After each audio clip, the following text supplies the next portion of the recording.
First, tell me how much you weigh, though, really, and don't lie. I'm 204.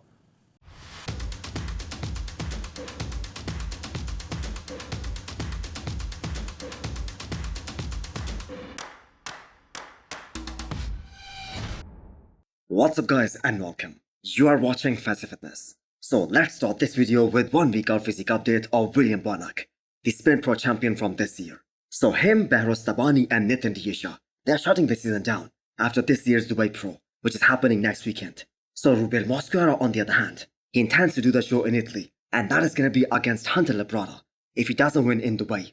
So coming to William Bonac, can we expect anything different from him in Dubai compared to what we saw from him in the last couple of shows? I'm gonna say not that likely. He's quite vulnerable in all of the front shots because his waist has gotten really wide over the years. Plus he has lost a lot of his weight, especially in that most muscular shot.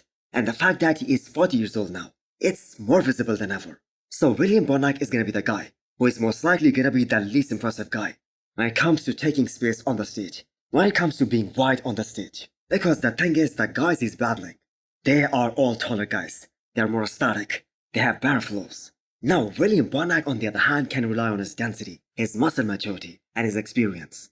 So, he was better in Spain against Behrouz Tabani, where he had more pop to his muscles, to his physique, compared to what we saw in Portugal against Nathan Diasha, where Nathan was able to beat him. So this is most likely going to be the final stretch for William Bonac. Last year he gave an interview that if he needs to say goodbye to the sport, goodbye to the fans, he would like to say it on the biggest bodybuilding stage, Miss Olympia. So now that he is already qualified by winning Sprint Pro, he has a chance to do that. Next up is the update of the reigning Miss Olympia, Derek Lunsford. So he is on a tour to Canada these days with his coach Hani Rambod. But do not think for a second that the champ is taking anything lightly. So 12 weeks out of the show, and Derek is hungrier than ever. He is so ready to defend his title in October this year. And his actions throughout this year really showed that. He was one of the most impressive guy, if not the most impressive guy at the Pittsburgh Pro guest posing. Although he was the only one out of the top 6 guys who did not compete in 2024. Guys like Samson Dauda competed at the Arnold, Nick Walker did the New York Pro, and the rest of the guys who showed up there, like Hunter and Andrew, they are going to be competing very soon. So Hani Rambod is going to push Derek to the absolute limits in all the workouts together. And that back, that is Derek's biggest weapon. So I cannot wait to see how his back double biceps is gonna look this year on the Olympia stage. Because that pose of Derek, that has already been considered one of the all-time best. And that is the thing. Derek did not just want to bring up his weak body parts. He wanted to build a more dominant back in this off-season. And I have to say, just by looking at this, he's gonna be so overwhelming on the stage in 12 weeks time from the back. So Derek has achieved greatness as an IFBB Pro already.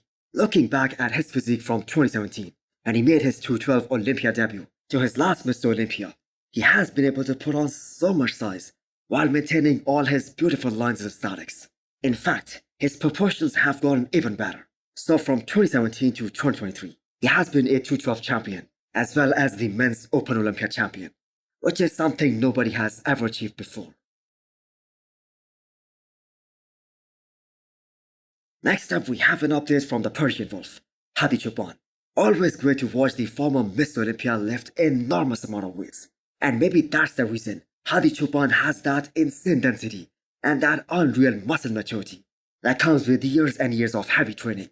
So it is really interesting that Hadi Choopan and Derek Lunsford's professional career, it started the same year, back in 2017. And this seems like a rivalry that I believe is gonna last for quite some years. So Hadi is currently 36 years old, and there are no signs of him slowing down. There are no signs of him aging.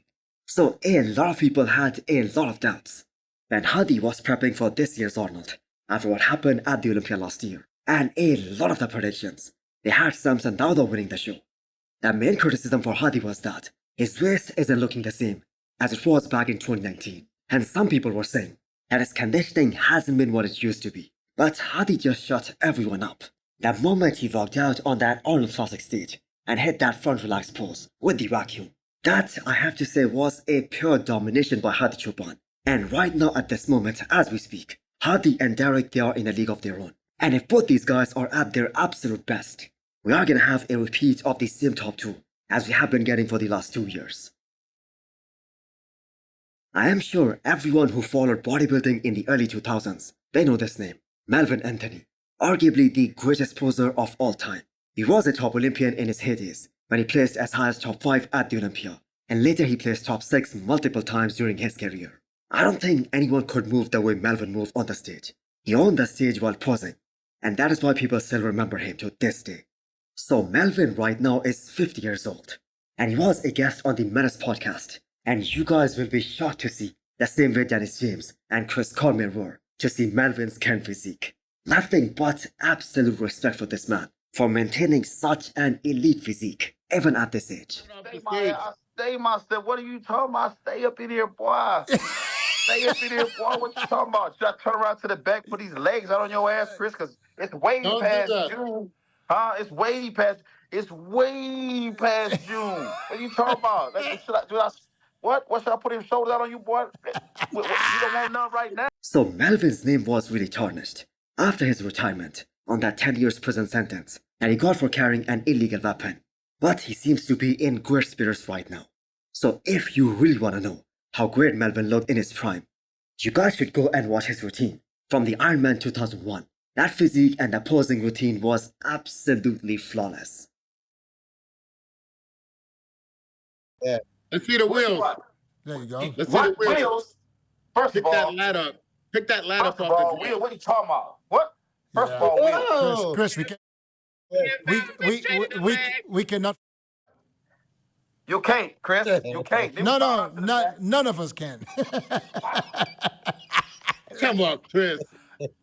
Hey, he's doing kneeling back double biceps. Yeah. Holy shit! You look like Tony Pearson right now. Next up is less than a week out physique update of Subishu Kotalo. So he's gonna be doing the Mighty Dubai Pro this year. So I don't know whether it's a smart choice or not to make your comeback in one of the biggest shows of the year. But this will definitely give him a lot more exposure. Get to stand with some of the best names in the world. So Sibu is a tall guy. In fact, he's taller than Samson Dawda, but he has some gaps in his physique. And that are really gonna be exposed, especially when he's standing next to some veterans. So Sibu himself has been competing as a professional for quite some years now. The Van Pro 2019 was the show him and Samson Dawda did together, where Samson placed a bit higher than him. So Sibu's main issue has always been his conditioning. He has never been able to nail his peak on the show day. I for one do not remember a show where he was truly peeled. Maybe the Orange Classic South America back in 2022. That was one of his best looks ever. But some of you guys might remember this, how he missed out on the prejudging because of some kind of time mismanagement. So Sibu's coach posted a lot of updates today, and with a guy like Baros Tabani in that show, who is gonna be absolutely peeled out of his mind, Sibu really needs to nail this one. Because the thing is, the chances of him winning that show, they are very little. I have to say they are almost zero. But if he can nail his peak, if he can bring that next level of conditioning, he can show the bodybuilding world his true potential and what to expect from him in the future.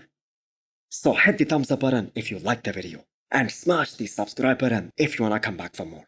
Thanks for watching.